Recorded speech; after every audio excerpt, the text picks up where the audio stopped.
3 women. One night. No witnesses. No bodies. No answers. It was the kind of day that begins with celebration and ends with silence. June 6, 1992. Springfield, Missouri. A graduation party. Laughter, photos, and dreams about the future. But by the next morning, 3 women were gone. No break-in. No struggle. No clue as to where they went. They had simply vanished. Tonight on the Silent Files, we examine the chilling disappearance of Sherrill Levitt, Suzie Streeter, and Stacy McCall, a case now known simply as the Springfield Three. Act 1, Graduation Night. It started with joy.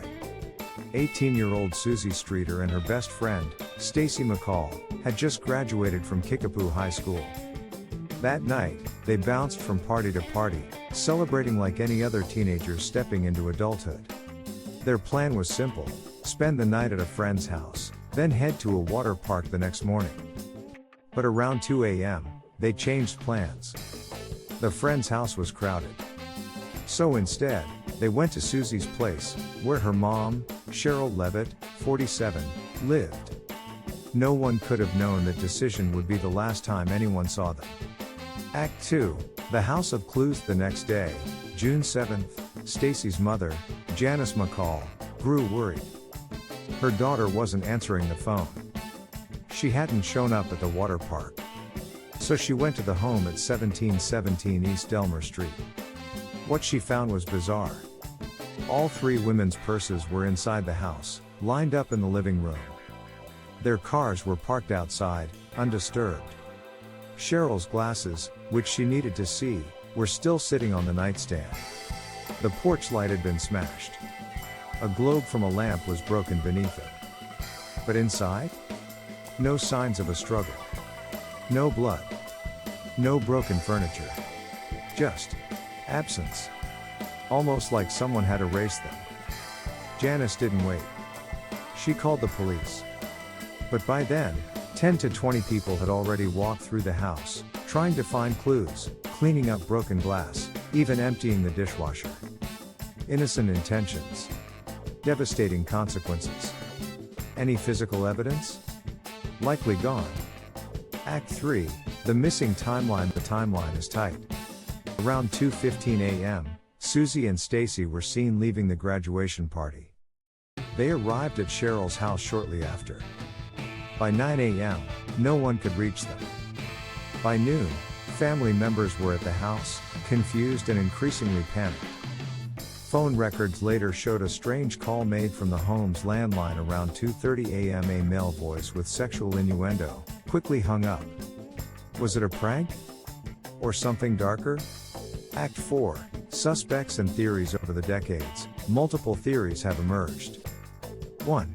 The ex-con and the concrete tip. A convicted criminal named Robert Craig Cox became a person of interest. Cox had a violent past and was living in Springfield at the time of the disappearances. Years later, from prison, he claimed he knew what happened to the women. He insisted they were dead, and that their bodies would never be found. But he refused to give details or name names. Why? Because, he said, it's not the right time. 2. The crime of opportunity. Some investigators believe it may have been a random abduction, a predator who saw an opportunity when the girls arrived unexpectedly at the house. Someone who forced entry. Someone who possibly knew Sherrill, or the layout of the home. Someone confident enough to abduct 3 people at once, without leaving a trace. 3. The police angle. Critics have long pointed out police missteps, including the compromised crime scene and lack of immediate action. In the early hours, the case wasn't treated as a crime, it was seen as 3 women who may have left voluntarily. That early delay may have cost investigators everything. Act 5, The Haunting Silence. Years passed. Tips came and went. TV shows covered the case. In 1997, a tipster claimed the bodies were buried under a hospital parking lot. Police even brought in ground-penetrating radar, and it found 3 anomalies. But they didn't dig. Why? Because it was private property, and there wasn't enough evidence to justify tearing it up. Another clue. Another dead end. In 2021, the case was reopened for public review using modern investigative tools. But as of today, no bodies have ever been recovered. No one has been arrested. No one has been ruled out. Act 6, who were they? Sherrill Levitt was a hard-working single mother and hairdresser. She'd recently bought the house and was excited for the next chapter of her life.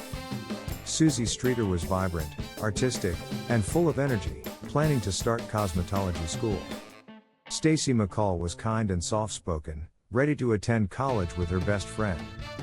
3 women, 3 generations, all gone in a single night. Act 7, the legacy of lost. The case of the Springfield Three changed how missing persons cases were handled in Missouri. It brought national attention to the importance of securing crime scenes, of acting quickly. Janice McCall, Stacy's mother, has become an advocate for the families of the missing. She still holds out hope for answers. She still believes someone knows something. Because someone always does. This wasn't a runaway. This wasn't a prank. This was a planned removal of 3 lives, executed without noise, without evidence, without mercy. Was it someone they knew? Someone waiting in the shadows? Or someone who's still walking free today? Until the truth comes out, the house on Delmer Street remains more than just an address. It's a void. A question. A warning. Subscribe to the Silent Files for more real cases that deserve the spotlight. Comment below, what do you believe happened to the Springfield Three? And why has no one been held accountable after all these years?